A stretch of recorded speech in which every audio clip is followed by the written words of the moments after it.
Trump প্রশাসনের নতুন শুল্ক নীতি ও দ্রুত পাল্টে যাওয়া ভূরাজনৈতিক পরিস্থিতির কারণে সম্প্রতি ভারত ও চীনের মধ্যকার সম্পর্কে এক ধরনের উষ্ণতা দেখা যাচ্ছে। নানা বিষয়ে দীর্ঘ বৈরিতা কাটিয়ে আবারও আলোচনায় বসছে দুই দেশ।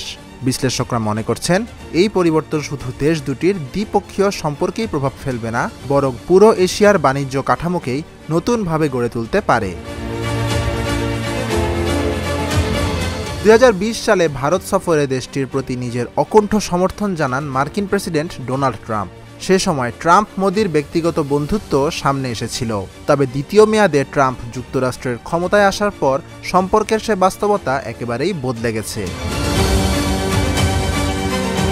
2020 সালের জুনে লাদাখের গালওয়ান উপত্যকায় চীনের সীমান্তরক্ষী বাহিনীর সঙ্গে সংঘর্ষে 20 ভারতীয় সেনা নিহত হওয়ার পর বেইজিংয়ের সঙ্গে সম্পর্কের চূড়ান্ত অবনতি হয় দিল্লির। তখন টিকটক সহ 200-র বেশি চীনা অ্যাপ ভারতে নিষিদ্ধ হয়।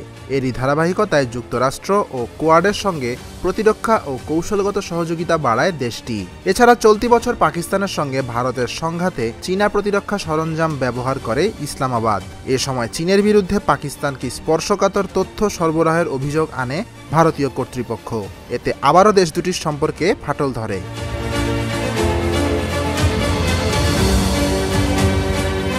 কিন্তু ট্রাম্প প্রশাসন সম্প্রতি ভারতের ওপর 50% শুল্ক আরোপের পাশাপাশি দেশটির আঞ্চলিক প্রতিপক্ষ পাকিস্তানের সঙ্গে সম্পর্ক ঘনিষ্ঠ করে ওয়াশিংটন।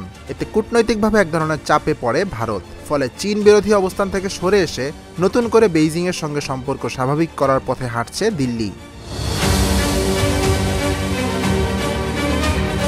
সম্প্রতি নয়াদিল্লি সফর করেন চীনের পররাষ্ট্রমন্ত্রী ওয়াং ই। তার সঙ্গে বৈঠকে প্রধানমন্ত্রী নরেন্দ্র মোদী দেশ দুটির সম্পর্কের স্থিতিশীল অগ্রগতির কথা বলেন। বেশ কিছু বিরোধপূর্ণ বিষয়কে আলোচনার মাধ্যমে এগিয়ে নিতেও একমত হন তারা।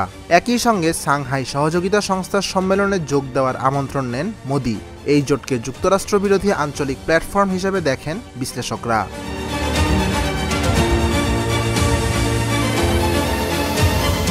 ভারতের নতুন চীনমুখী অবস্থান কোয়াডের ভেতর অনিশ্চয়তা তৈরি করছে। বিশ্লেষকরা বলছেন, বেইজিংয়ের সঙ্গে সম্পর্ক উষ্ণ হলে চীন বিরোধী অবস্থান থেকে সরে আসতে পারে দিল্লি। তাতে জোটের অভ্যন্তরীণ আস্থা ও ঐক্য ক্ষতিগ্রস্ত হবে। এতে এশিয়ায় যুক্তরাষ্ট্রের প্রভাব দুর্বল হয়ে পড়লে নতুন বাণিজ্য ও কৌশলগত জোট গড়ে উঠতে পারে। এতে চীন ও ভারতের মধ্যকার সম্পর্ক কোন দিকে মোড় নেয় তা এখন দেখার বিষয়। Dhaka journal news desk.